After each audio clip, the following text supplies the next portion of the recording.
Bonjour à tous, chers amis, merci d'être ici présents devant votre écran et de bien vouloir regarder cette vidéo. Merci d'être fidèles, merci à tous les anciens. Je salue les nouveaux qui nous rejoignent, qui rejoignent cette chaîne, qui découvrent ma vidéo ou mes vidéos. Je les salue et je les en remercie d'être là. Je les invite, ainsi qu'à vous aussi, chers abonnés, depuis déjà le début, de ne pas oublier de vous abonner, de partager cette vidéo, de commenter, surtout faites-moi des commentaires, mettez-moi un pouce, activez la clochette, etc., etc., etc. Alors, nous allons pas mettre tout de suite d'introduction musicale, je le mettrai qu'à la fin parce que apparemment,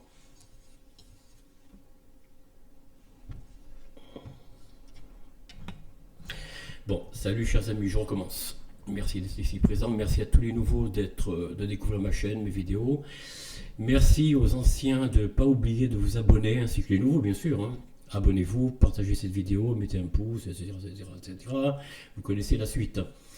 Alors on va passer au vif du sujet. L'introduction musicale, je ne la mettrai pas pour cette vidéo, je la mettrai qu'à la fin, dans sa globalité d'ailleurs, hein. Parce que apparemment ça ne donne pas beaucoup de performance à mes vidéos. Je m'en excuse hein, si cela peut vous décevoir, chers amis, mais il faut faire en sorte que mes vidéos aient un petit peu de visibilité et ça n'a pas l'air d'être bien le cas. Ou alors c'est que YouTube ralentit ou alors retarde la diffusion, je ne sais pas. Moi, elles apparaissent bien quand je les enregistre, mais je ne sais pas si lors de la diffusion, elles sont diffusées à l'instant même, ou alors à l'instant où je marque l'horaire, ou alors est-ce qu'elles sont diffusées un peu plus tard, est-ce qu'elles ne sont pas ralenties non plus. Parce qu'avec YouTube, vous savez, Microsoft et Google, la censure, ça marche bien, je peux vous dire. Ça marche très fort. Vous qui voulez créer une vidéo, peut-être parmi ceux qui m'écoutez, ça sera à moins de tomber dans ce que l'on voit un peu partout, hein, avec ces chaînes que moi je ne regarde pas, hein. Mais après, chacun ses goûts, hein. Bon, allez, on va aller au vif du sujet, j'arrête de bavarder. Nous allons commencer l'histoire de qui. Eh bien, écoutez, voilà, on va partager voilà, je vais partager l'écran avec vous. Nous allons parler, alors je pense que cette vidéo, je la mettrai en deux ou trois parties, hein, parce que le sujet est très long. J'ai pu voir hier un petit peu ce qu'il en est. Nous allons parler de qui? De Charles Ier, dit Charlemagne le Grand, l'inventeur de l'école. Alors là, je fais tout de suite une parenthèse, mais quoique non, je vais attendre un petit peu d'en arriver là. Je vous dirai ce que j'en pense de l'école, soi-disant inventée par Charlemagne. Je dis bien soi-disant, comme si sous les Mérovingiens, sous les Gaulois, il n'y avait pas d'instruction civile, ou civique, pardon. Enfin, de qui se moque-t-on, hein?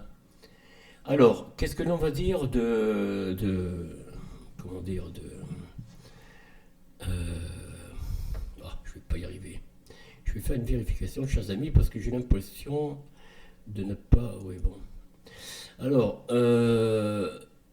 bon, Charlemagne, voilà. Écoutez, regardez bien le médaillon, vous voyez, ça signifie tout, hein. Vous voyez, c'est bien la couronne d'un Romain, Carlus, vous voyez, Carlus Magnus, vous voyez, j'invente rien, c'est pas moi qui le dis. Voyez-vous, ça c'est le denier, c'est-à-dire la pièce de monnaie. Le denier de Charlemagne frappé à Mayence 300, 312, 314. Aujourd'hui, département des monnaies, médaille et, oh et antique de la Bibliothèque nationale de l'Hexagone Paris. Ok. Alors, attention là, le sujet va être long. Bon, alors, denier impérial, bon, on l'a dit, hein, c'est pas la peine de s'y reprendre. Alors, titre, roi des Francs. Alors, 9 octobre 768 jusqu'au 28 janvier 314, là oui, c'est précis, hein, par contre, hein. 46 ans, 45 ans, 3 mois et 19 jours, avec Carloman Ier, son frère, hein, je crois. 768, 771. Oui, après, bah, ils ont co-régné ensemble, mais après, bon, Carloman a été écarté, ou plus exactement, il est parti de lui-même, peut-être, hein. Alors, couronnement 9 octobre 768 à Noyon. Ah, et non pas Reims encore. Prédécesseur Pépin le Bref, Carloman Ier, bien sûr. Successeur Louis Ier le Pieux. Oui, ça commence, hein. Vous voyez déjà, regardez, le symbole de la croix, voilà. Alors, le roi des Lombards, oui, parce qu'il a conquis la Lombardie, il a chassé les rois de Lombard, Didier d'ailleurs. 5 juin 574, 28 janvier 814, soit 39 ans, 7 mois et 23 jours, prédécesseur Didier de Lombard, dont voici ici le portrait. Je vais vous le mettre, non, oui, si quand même, allez, un peu par orgueil, hein, je reconnais que moi, ça, c'est un peu ma tribu, enfin mon peuple, hein. Par ma maman, voilà, nous sommes des Lombards. Hein, voilà, ok. Bon, je lirai plus tard un jour peut-être l'histoire des rois Lombards, si ça vous intéresse, dites-moi-le en commentaire. Alors, roi des Lombards, je viens de le dire, prédécesseur Didier de Lombard, donc successeur Louis Ier le Pieux, oui bien sûr évidemment. Alors, empereur d'Occident, 25 décembre 800, 28 janvier 814, soit 13 ans, 1 mois et 3 jours, couronnement 25 décembre 800 à Rome par le pape Léon III. Le pape Léon III, prédécesseur aucun, successeur Louis le Pieux. Bah, décidément, il se garde bien le pouvoir, hein. Alors, ensuite, la biographie. Alors là, attention, c'est très long, hein. Dynastie carolingien, date de naissance 2 avril. Alors, ils savent pas trop, bon, ils mettent un point d'interrogation, 742-747 ou 748, enfin bon, lieu de naissance inconnu, ah bon, comme quoi, hein. Date de décès 28 janvier 814. Lieu de décès Aix-la-Chapelle, Empire carolingien, aujourd'hui en Allemagne. Nature du décès pneumonie, bon, voilà un petit peu là, ouais, bon, je vais pas vous montrer ça. Sépulture, chapelle palatine d'Aix-la-Chapelle en Allemagne, donc père Pépin le Bref, mère Bertrade de Lan, fratrie Carloman Ier, conjoint, oh là attention, hein, Himiltude, alors Himiltude, voilà, Désiré de Lombardie, dit aussi Ermengarde, où vécut durant le troisième quart du 8e siècle, était une princesse lombarde, fille du roi Didier, première épouse officielle de Charlemagne. Alors, Désiré, on l'a dit, Hildegarde de... Alors là, je sais pas comment le lire, hein. Hildegarde de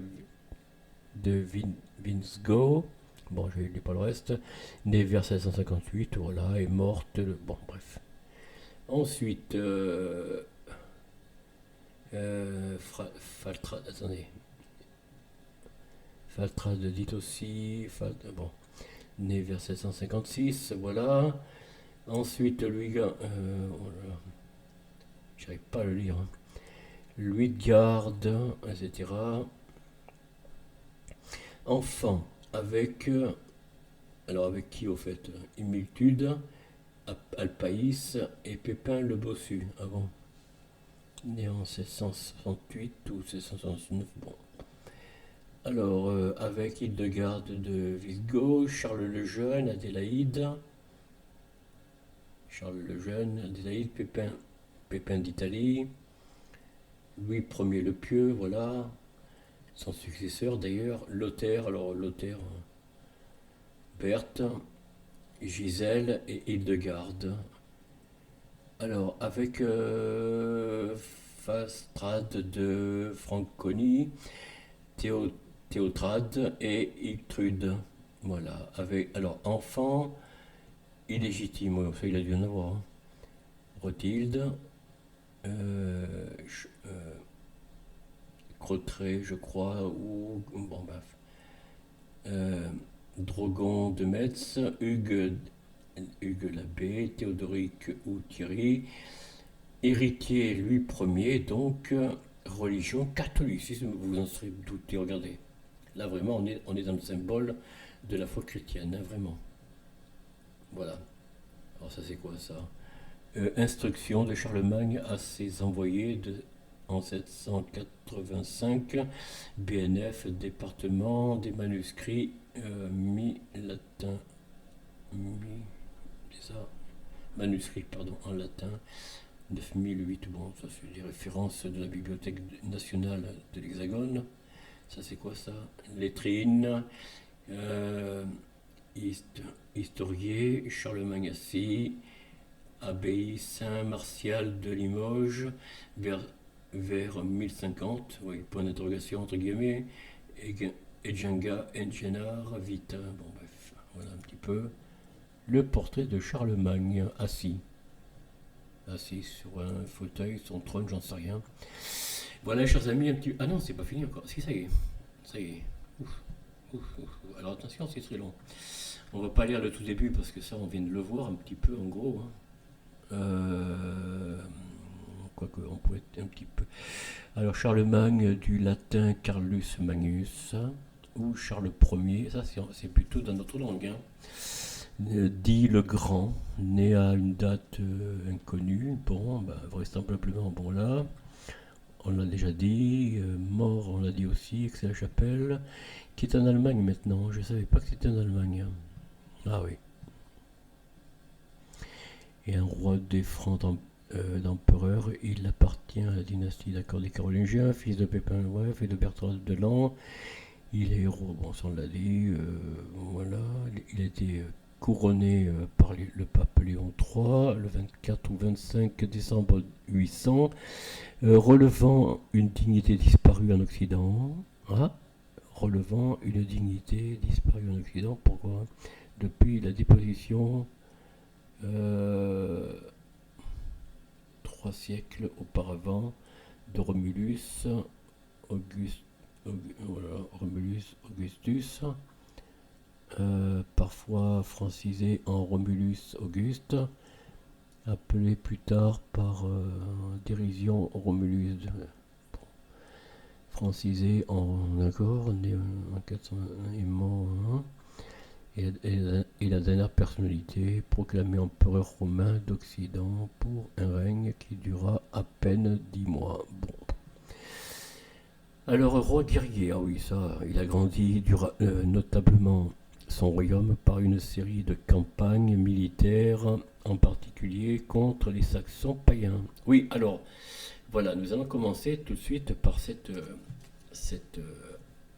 comment dire, appellation de païens. Les pays anglo-saxons, donc saxons alémaniques, c'est-à-dire allemands, des saxons anglo-saxons, hein, la Grande Angleterre, étaient païennes jusqu'à un peu avant Jeanne d'Arc. Vous comprenez pourquoi. Avant qu'ils se convertissent au christianisme, les Anglais étaient bon, c'est des gens du Nord, comme vous le savez, comme l'Allemagne, hein, c'était des gens appartenant à une seule religion, des gens du Nord. Je l'ai déjà dit plusieurs fois, d'Odin, le dieu Odin. Bon. Alors, le terme générique paganisme est employé depuis le IVe siècle par des chrétiens, bien sûr, pour désigner la religion de ceux qui ne sont ni chrétiens ni juifs.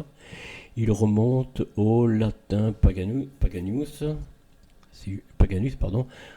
siècle. Ce mot pouvait servir à désigner les habitants des campagnes par opposition. Ça, c'est. Il ne parle. Alors, je suppose qu'il ne parle pas d'Odin, évidemment. Hein. Je suppose. Christianisme et paganisme. Est-ce qu'il parle d'Odin? Histoire du concept. Premier emploi du mot paganus dans le sens non chrétien. Non, il parle pas des odinistes, hein, de la religion odinique, hein, évidemment. Je m'en doutais un petit peu. Non, je ne vois rien. La résurrection de l'hellénisme. Alors l'hellénisme était aussi du paganisme. Hein. C'était un petit peu la philosophie ou religion des Grecs. Bon, ça c'est vrai que les Romains avaient la leur, hein, du paganisme. Ils adoraient Jupiter, voilà, tout ce que vous voulez, quoi. Les Saturnales et tout ça, c'est des fêtes romaines. Bon, ils avaient des dieux païens, évidemment. Polythéisme en Arabie, bon, là c'est pareil. Mais le point commun de toutes ces religions, bon, je l'enlève parce que c'est pas du tout là où je veux vous amener, c'est que en fait le paganisme, selon les chrétiens, c'était la religion comment dire, d'origine gauloise, celto-gauloise, hein, avant l'invasion romaine et après. Et après Charlemagne, les Vikings qui se formeront dans le nord, dans le nord de l'Allemagne non conquise par Charlemagne, et bien sûr de la partie saxonne non, la partie de Saxe, des deux parties, Angleterre et Allemagne, non conquises, les Vikings se formeront suite à une résistance anti-religion. C'est-à-dire anti-religion des prêtres, des évêques, du pape, bon bref.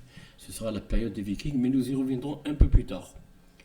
Après la mort de Charlemagne, bien sûr, donc après la fin de cette série. Alors je ne sais pas, une ou deux, trois vidéos, j'en sais rien. Alors roi guerrier, il agrandit notablement son royaume, d'accord, hein, mais aussi contre les Lombards. Ah oui, alors là, il change, l'hexagone change d'alliance, évidemment. Vous voyez, les Lombards sont un ancien peuple germanique qui, selon sa propre tradition orale, rapportée par leur historien Paul Diacre, de la fin du 8e siècle, serait originaire de Scandinavie méridionale. J'aime bien Paul Diacre. Je vais le garder, ça. Ah non, c'est pas vrai. Bon, je reviens en arrière, là. Il s'écrit comment, lui, Paul Diacre? Bon, ben, on va voir ça. Je vais le noter là, peut-être. Voilà. Excusez-moi, chers amis, je coupe une seconde de la conversation.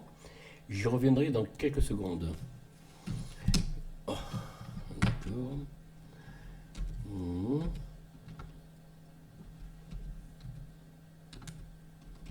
Je vais garder si je trouve... Alors, je ne sais pas. Qu'est-ce qui se passe? Alors, c'est toujours Wikipédia qui donne la version biographie de Paul Diacre, encyclopédie universaliste. Non, ben là, je ne trouve rien. Paul Diacre. Bon, on va prendre Wikipédia, tant pis. Et je vais le garder jusqu'à la prochaine fois. Voilà. Hop. Alors, je l'enlève. Bon, ben, qu'est-ce qui se passe? Ça y est, oui. Bon, ben voilà. Ok, je peux l'enlever. Voilà. Oh, qu'est-ce qui se passe? C'est pas vrai, qu'est-ce que j'ai fait là? Hein? D'accord.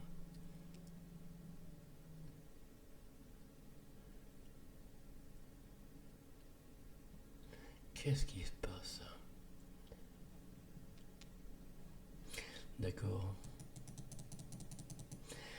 Alors je reviens à notre histoire de Charlemagne. Excusez-moi, chers amis, quelques secondes. J'ai pris quelques secondes pour garder cette référence de Paul Diacre qui me semble être probablement le meilleur. Hein. Je ne sais pas s'il y a un autre historien, des Lombards. Ce serait intéressant. Enfin, en tout cas pour ceux qui s'appellent Lombard ou Lombardo ou Lombardie. Hein. Parce que bon, Langobardie, non, c'est en latin. Je pense pas que le nom doit exister. Bon, enfin bon, j'en sais rien. En tout cas, roi guerrier, bon, on l'a dit. Lombard d'Italie, donc, et les musulmans d'Al-Andalus.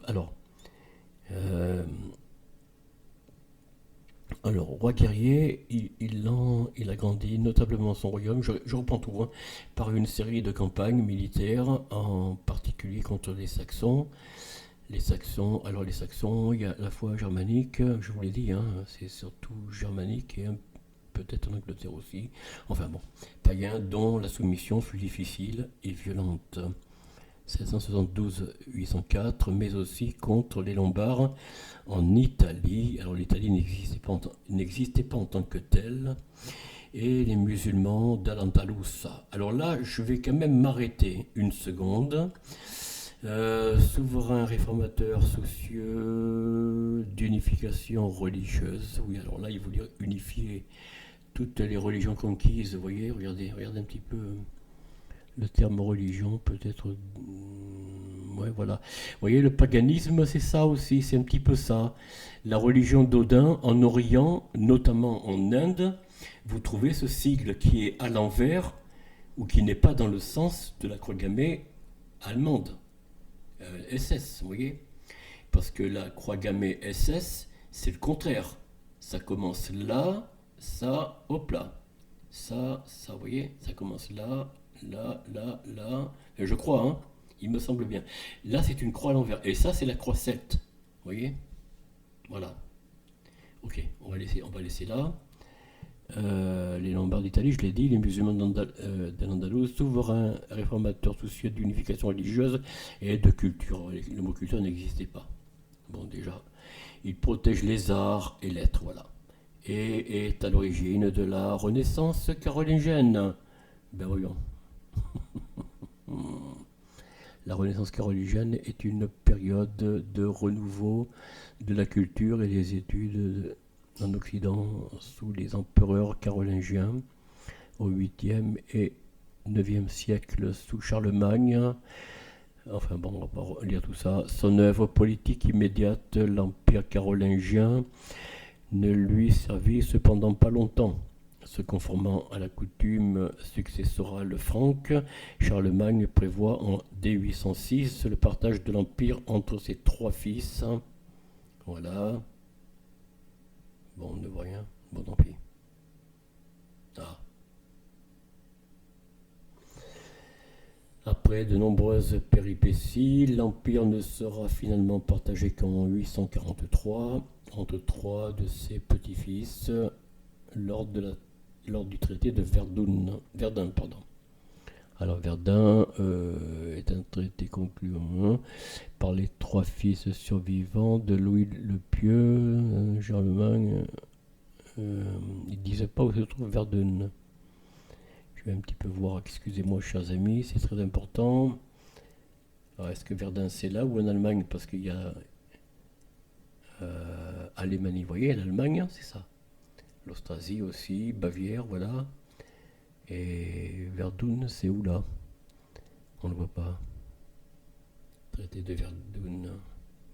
Oui, bon, voilà. Bon. Traité de Verdun, par les trois. Bon, enfin. Ok. On revient sur Charlemagne, bien sûr. Alors,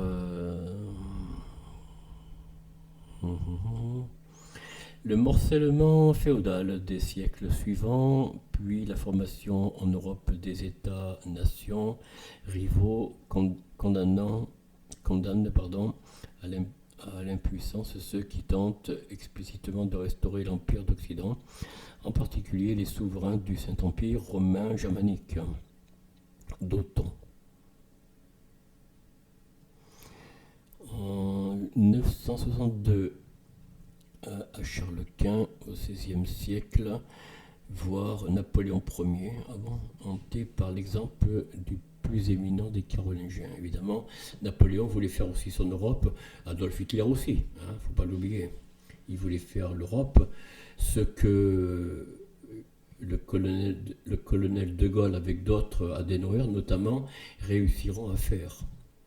Ce que ni Napoléon ni Hitler ont réussi à faire pour unifier l'Europe, Charlemagne, je crois qu'il l'a fait, mais par contre, les deux derniers, là, non. Hitler et puis Napoléon, mais par contre, Monsieur Charles de Gaulle et Adenauer, et puis, je ne sais plus, l'auteur franco-américain, enfin, français, mais étant revenu des États-Unis, a fait l'Europe. Bon, bref. La figure de Charlemagne a été l'objet d'enjeux politiques en Europe, notamment entre le XIIe et XIXe siècle, entre la nation germanique, XIXe siècle, qui considère son Saint-Empire romain comme le successeur légitime de l'empereur carolingien. Attendez, je lis mal. La figure de Charlemagne a été l'objet d'enjeux politiques en Europe, notamment entre le XIIe et le XIXe siècle, entre la nation germanique qui considère son empire, son Saint-Empire romain, je n'y arrive pas, hein, comme le successeur légitime de l'empereur carolingien, et la nation France de l'Hexagone qui en fait un élément central de la continuité dynastique des Capétiens. La suite. Charlemagne est parfois considéré comme le père de l'Europe. Ouais, enfin là, c'est discutable. Pour avoir assuré le regroupement d'une partie notable de l'Europe occidentale et posé des principes de gouvernement dont ont hérité les grands États européens. Voilà un petit peu, chers amis. Les deux principaux textes, bon, on va pas lire tout ça parce qu'on s'en sort plus. Alors, source. Ah bon, là on est dans. Alors, attendez, si on va quand même continuer à lire. État européen, bon. Les deux principaux textes du 9e siècle, pardon, qui dépeignent le Charlemagne réel, la Vita. C'est quoi ça? La Vita Caroli. Bon, on voit rien. La Vita Caroli, des Génard, Never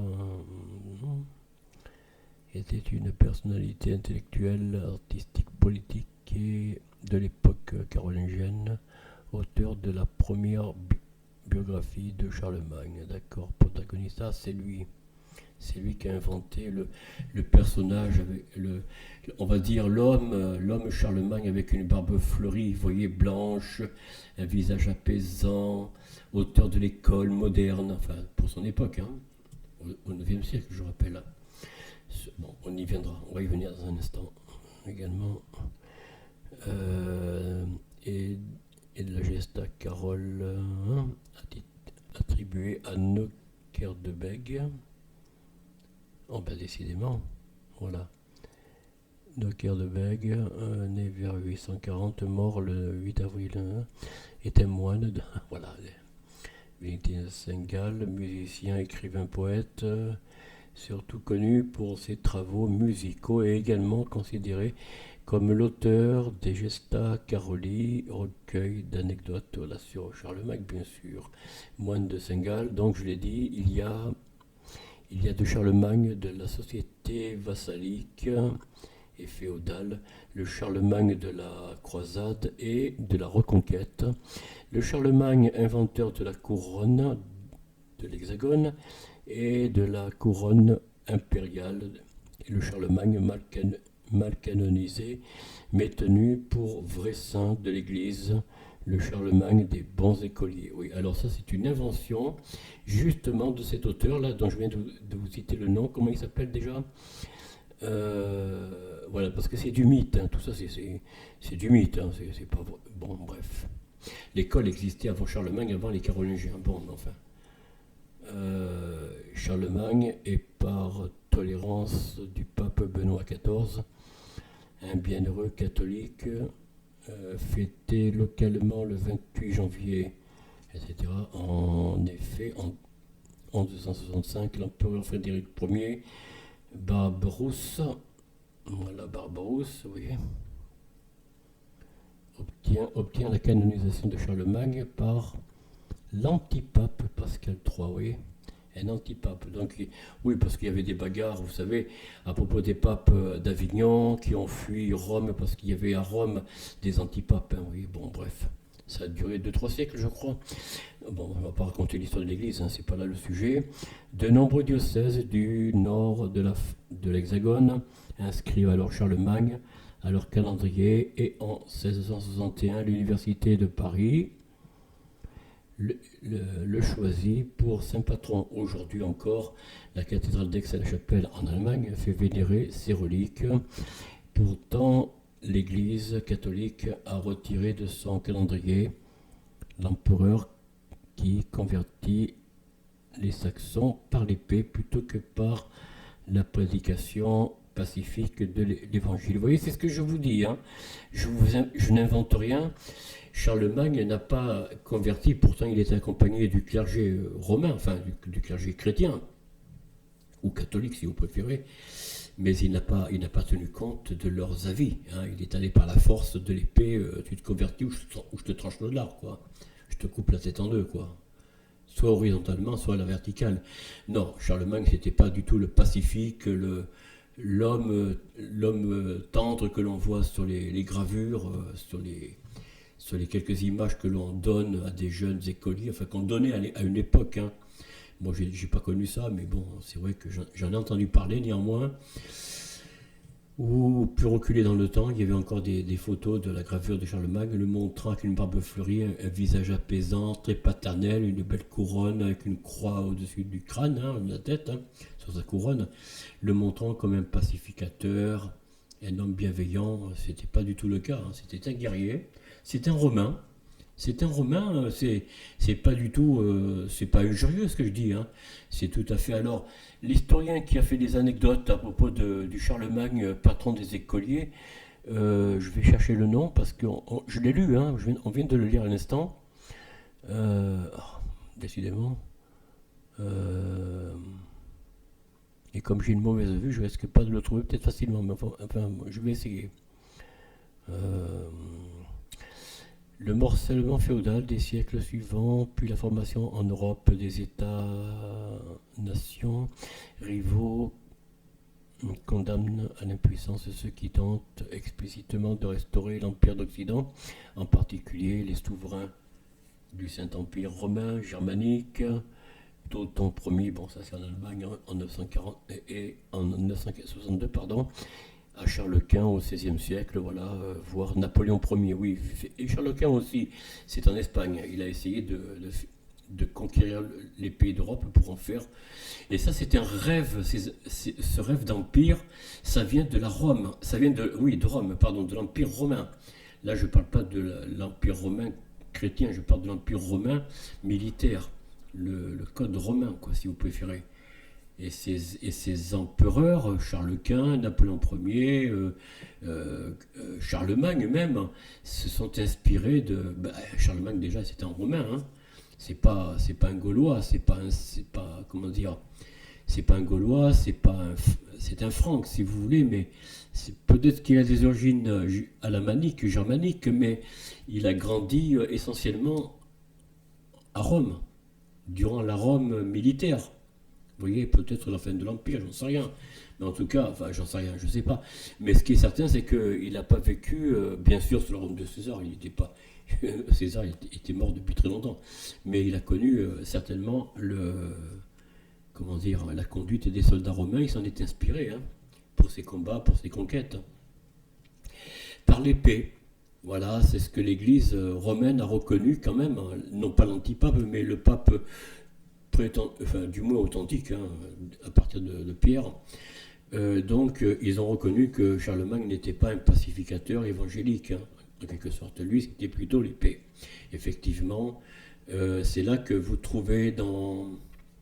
Alors, je ne sais pas si c'est sous Charlemagne ou sous César que les découvertes en Belgique ont été faites des Gaulois, où l'on voit des restes, des casques, des lances et puis des crânes fendus ou détachés du squelette, si vous voulez. Alors, je ne sais pas si c'est à son époque de Charlemagne ou de César. Je pense que c'est plutôt de Charlemagne, parce que César ne coupait pas les têtes. Alors, il massacrait les gens, c'est vrai, mais il les laissait peut-être sur place, hein, mais bon, mais il ne coupait pas les têtes, je crois pas. Enfin, je ne sais pas. En tout cas, Charlemagne, oui.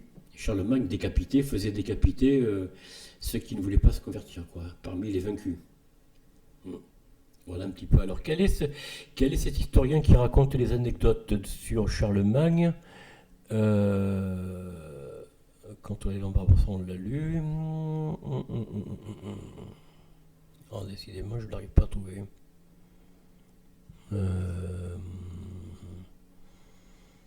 Voilà, bon, je ne retrouve pas parce que j'ai une mauvaise vue. Hein. Bon, ça fait rien, chers amis, vous trouverez en relisant vous-même comment dire, c'est là-dedans, je crois. Voilà, ça y est, voilà, il y a celui-ci.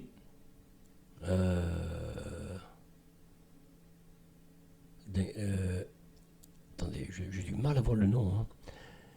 Egenhardt ou Enhardt, né, d'accord, vers 1670 est mort, d'accord. Il était une personnalité intellectuelle, artistique et politique. Il a fait la biographie de Charlemagne. Alors c'est pas lui. C'est pas lui qui raconte les anecdotes, c'est le suivant. Alors le suivant. Bon, il a fait la Gesta Carole, donc carolingien. Magini attribué voilà, à Necker de Bègue qui lui raconte les anecdotes sur Charlemagne. Vous voyez, ce qu'on appelle les légendes. Voilà. Voilà, vous voyez, c'est lui qui a donc, rappelez-vous des noms, hein. Nauticaire, voilà. Ici, voilà, vous voyez. Voilà. Bref, on va continuer, chers amis. À moins que je m'arrête là, peut-être, je ne sais pas.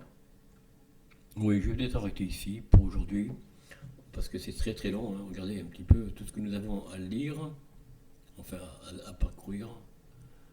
Voilà, on n'a pas fini. Hein. Bon, ou alors je passerai la prochaine vidéo rapidement les faits et gestes de Charlemagne, ses conquêtes, etc. Voilà, alors là, attendez. Les sources, c'est ça, je crois que... Donc, les anecdotes, voilà, les écoliers, ben, c'est celui-ci, la Necker de Bègue, voilà. C'est lui qui a raconté ça, ces anecdotes. Tiens, je vais le garder, lui, c'est pas mal. Je sais pas ce que ça vaut, mais... Voilà. Ok, je reviens en arrière. Bon, chers amis, nous allons arrêter là cette vidéo. Je vais vous parler un petit peu d'actualité. Alors, en actualité, à propos de... Alors, je remercie Kentra Show, ou Kentra. Kentra Show, c'est le nom de la chaîne. Son directeur, c'est Kentra. Je le remercie de l'anecdote dont j'ai vu ce matin la vidéo. Vous pouvez aller sur sa chaîne, vérifier ce que je vous dis. Hein. Lui, il donne les sources. Hein. Alors, il y a un homme qui fait partie, comment dire, de celui qui planifie un petit peu les déplacements de M. Donald Trump, ou plutôt comment dire, pas ses déplacements, mais son carnet comment dire, des réunions, des invitations, vous voyez. Alors, il dément cet homme, je ne sais plus son nom, allez sur Kentra Show, vous verrez, vous l'entendrez, et vous aurez le nom. À propos de quoi, une femme dont on entend beaucoup parler sur les médias, hein, pour ceux qui ont la télévision, ou sur X, ou sur d'autres réseaux sociaux, à savoir Madame Knafo, je ne sais plus son prénom, donc maîtresse, ou je ne sais pas, amie de... comment il s'appelle, Éric Zemmour, voilà. Regardez Éric Zemmour, c'était un bon chroniqueur il y a quelques années. En 2002, il a voulu se lancer en politique, il est tombé. Cet homme avait quand même quelques mérites d'être un excellent chroniqueur, il donnait des choses, des informations assez croustillantes, assez intéressantes, je dois dire. Et c'était vraiment un homme qui était suivi par des millions en tout cas, des millions de téléspectateurs, d'auditeurs, et ses livres se vendaient très bien. D'ailleurs, peut-être qu'ils se vendent toujours, j'en sais rien. Mais depuis qu'il fait de la politique... Ah oui, c'est Sarah Knafo. Alors, Sarah Knafo est rentrée dans l'ombre, on va dire que c'est la femme de l'ombre d'Éric Zemmour, mais vous voyez, on n'entend plus qu'elle. Éric Zemmour, vous le voyez en arrière-plan, la tête baissée, avec une sciatique, je ne sais pas comment il se tient, mais il est un petit peu bossu, on dirait. On le voit tête baissée, bref, enfin. Et on l'entend plus. On l'entend plus, il n'y a plus que Sarah Knafo qui parle. Et c'est elle qui a raconté l'anecdote que M. Donald Trump, enfin son secrétaire, ou je ne sais pas qui, enfin quelqu'un proche de M. Donald Trump, aurait invité des hommes ou femmes politiques de l'Hexagone. À savoir, Yvan Attal, tiens, étrange, Sarah Knafo, Éric Zemmour, qui d'autre encore, qui a été invité parmi les hommes politiques, soi-disant, alors que c'est faux. Cet homme qui est proche de M. Donald Trump quant à son carnet de rendez-vous, de déplacements et autres, dément. Il dit qu'aucun homme politique de l'Hexagone, je dis bien aucun aucun et aucune n'a été invité par M. Donald Trump lors de l'investiture. Alors qu'Ivan Attal se fait prendre en photo. Vous savez que Ivan Attal, c'est comment on appelle ça, un influenceur.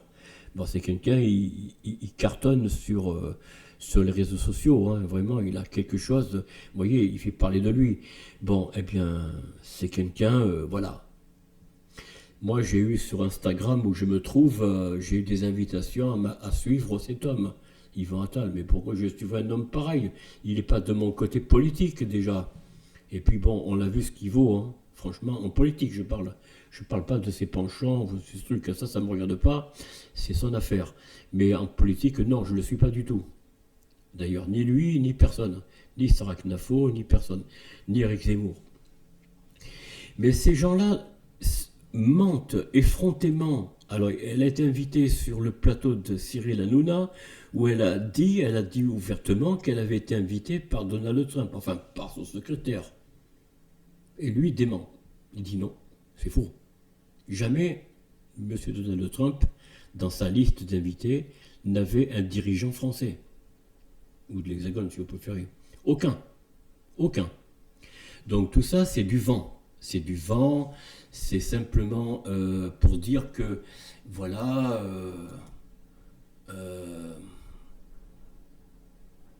on invite un tel et pas tel autre. Non, tout ça, c'est faux. C'est faux.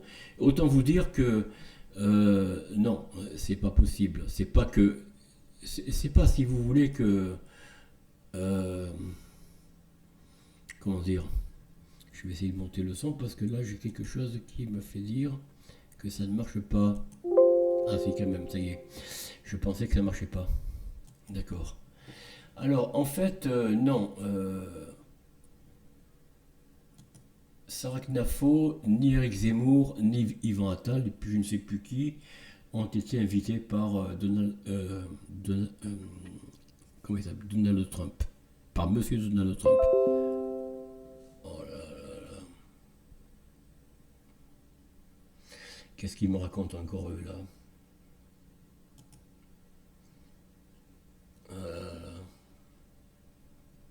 Ok, mais là, ça, pourquoi ils me mettent ça? Bon, enfin bref, voilà, on n'a il n'y a eu aucun homme politique, ni une femme politique ou quoi que ce soit, invité par M. Donald Trump. Bon, je ne dirais, par exemple, M. Donald Trump n'a pas invité Madame Marine Le Pen, ni, comment il s'appelle, son adjoint, enfin, que l'on voit beaucoup en avant. Pourquoi? Parce que le mouvement Rassemblement National est un mouvement du centre-droit. Enfin, moi, j'aime pas trop le mot centre-gauche, centre-droit, ça ne veut rien dire, hein. Assis entre deux chaises, on tire en même temps des deux côtés, vous tombez. Vous tombez le cul par terre, hein, les fesses par terre. Non, non. En fait, le centre-droit, voilà, elle est du centre-droit. Elle n'est pas du tout ni nationale, ni de gauche, enfin, oui, enfin bon, elle n'est pas non plus, elle a tendu la main quand même à M. Mélenchon, quand même, il faut savoir, à une époque, hein, il n'y a pas très longtemps. Même si Mélenchon a toujours refusé de prendre de la main tendue par Marine Le Pen. Mais enfin bon, en tout cas, elle a essayé il y a quelque temps, 2-3 ans, ou je ne sais plus combien de temps, Marine Le Pen. Donc elle n'intéressait pas, bien sûr, M. Donald Trump. On peut dire, si vous me permettez, chers amis, on peut dire que M. Donald Trump a un petit peu le profil qu'avait, même si ce dernier ne voulait pas du pouvoir, il avait peur parce il sentait bien qu'il ne se sentait pas capable, à savoir Jean-Marie Le Pen. Oui, bon, qui vient de mourir, vous le savez, qui vient de nous quitter il y a quelques semaines maintenant, 2-3 semaines. Mais on peut dire que le discours de M. Donald Trump ressemble un peu à celui de M. Jean-Marie Le Pen. Qu'on n'aime pas, c'est pas là le. Je suis pas. Moi, je ne suis pas républicain du tout, hein, donc vous savez, les programmes de l'un comme de l'autre, des deux côtés de l'Atlantique, ça m'intéresse pas beaucoup. Mais c'est l'actualité, chers amis, il faut quand même en parler un petit peu. Alors après, qu'est-ce que nous avons? Oui, alors après, voilà, l'émission de Cyril Hanouna, vous savez, touche pas à mon poste, hein, je crois un truc comme ça, pour les afiniados, je ne sais pas comment on dit, les aficionados de Cyril Hanouna, eh bien, Vous savez que Cyril Hanouna a été débouté de toutes les chaînes, sauf une, tiens, tout d'un coup, qui vient de se réveiller, à savoir M6. Il lui ouvre la porte pour accueillir son émission, Touche pas à mon poste, enfin, je ne sais pas comment s'appelle cette émission, que je n'ai jamais vue, ni sur quelques anecdotes, ni quoi que ce soit sur Internet. Vraiment, ça ne m'intéresse pas. Sauf, je vous dis que j'ai écouté ce matin l'émission de Cantrachaud, qui lui a passé un extrait de l'émission où Sarah Knafo était invitée, mais à distance, hein, par, comment dire, comment on appelle ça, par une audience à distance, je sais pas comment on dit. Enfin bon, bref. Et donc j'ai écouté cet extrait. Enfin, cet extrait dans l'émission de Cantrachaud. Mais de moi-même, je n'irai pas fouiller sur la chaîne où il y a encore l'émission pour quelque temps de Cyril Hanouna pour l'écouter. Ça ne m'intéresse pas. Ceci dit, Cyril Hanouna, c'est un homme qui vient de loin, j'en sais rien, mais en tout cas, il a réussi. Mais il est impitoyable.